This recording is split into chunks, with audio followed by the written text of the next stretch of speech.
Yes, we can, Eric. Please continue. Okay.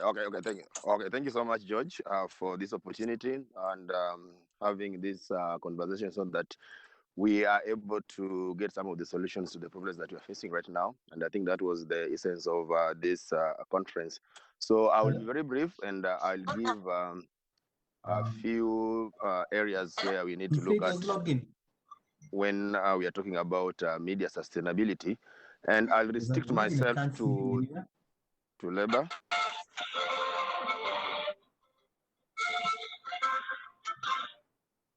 I think someone, I think the mic is on, making a lot of noise. Anyway, so I will restrict myself to labor when you're talking about media sustainability, because if you do not have labor, then I don't think if we'll be meeting the obligations that were required as the media under Article 34 of the Constitution. So we need to come up with proper structures and set up the standards that will help us to retain and also attract the talent that we require to continue with a vibrant media here in Kenya, because Kenya actually provides one of the best journalists in this continent. You can only compare us maybe with Kenyan media with South Africa and Nigeria, but I still believe that we are among the best in Africa. So for us to maintain and also retain and attract talents, hilo lilitumia tu hiyo ya washira.waroro@royalmedia. Can we all please mute our microphones if you're not talking? Eric. Thank you so much, George. Yes, sir. Okay, thank you. So what I was saying is that we need to create structures and standards that will help us. I know we are talking about labor. We used to have such kind of confusion in the industry until mid-1970s, when the late Majid Koka actually realized that we cannot have professionals in the media if we do not have pay and remuneration structures. And he was able to help us to come up with one, and actually that has actually guided the industry for a number of decades. So at the moment, that might not be relevant because we've had new players who have come on board since mid-1970s. So we need to have such conversation with the media owners. I hear from you that one of the speakers here is actually the chair of a Media Owners Association, and we also have other media associations that represent different owners. So we need to start having those structured talks so that we can also set standards. If we do not set standards for the professionals in the media, then we have got no moral obligation to start talking about media sustainability, because if we do not have labor, then there is one area that actually will be pulling apart from the rest of the system. So we must have that conversation. And why am I saying that we have those structured talks?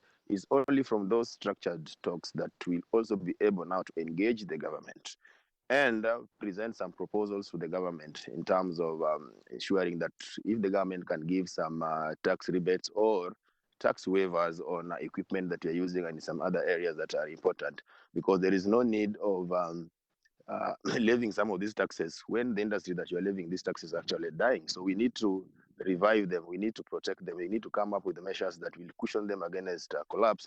Then actually, if you look at the long term, they will they'll become relevant, they'll become active, and whatever the taxes actually that the government actually had, the waivers that the government had actually extended to this area, definitely they will start yielding fruits at some particular point. So it's not something that is actually is a lost cause, but we only need to have these structured talks so that we can sit together with the government as alternative to a media diversity fund. Media diversity fund will not pay salaries if the media owners or the investors are not saving to ensure that they are able to sustain their payrolls. So media diversity fund is one of the areas that we need to emphasize on, so that we're able to find a way how we can fund media development work.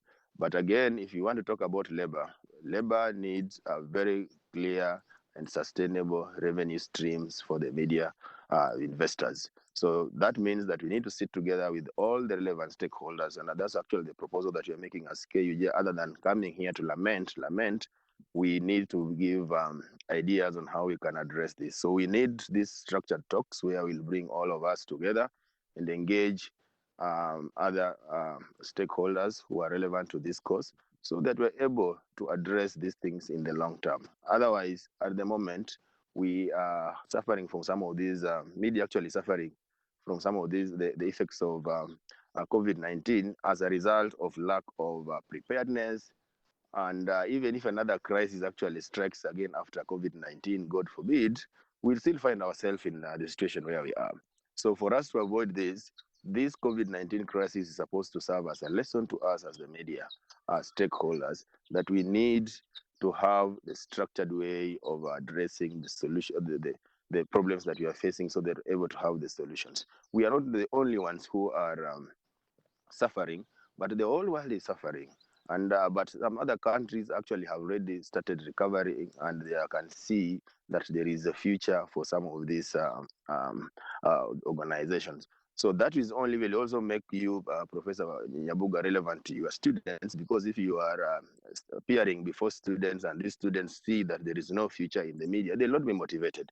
But if you are seen to coming up with different ideas that will can help us to do that, we'll be able also to motivate the students. Another reason why we need to have these structured talks with the level and with authorities that are relevant to this area. The government is talking about going to start levying taxes on digital platform. But some of these social media giants, these companies, they are benefiting from the content that is generated by the media. How are we going to get a share of that? Because this is content that is generated with us. These companies are using this content. We also deserve a share of it. So if the government wants to go there to start levying these taxes, we need to sit also with the government so that we can also get a share of the taxes that they are going to levy on these social media giants. That is what is happening, so that we are also able to protect our intellectual property rights, so that journalists can gain some income from their work that is shared worldwide by this social media, and also these blogs and internet and platforms that are on the internet. So those are some of the areas that I think, as a union, we will want to have some serious discussions with relevant authorities, so that we're able to protect labor in the media industry.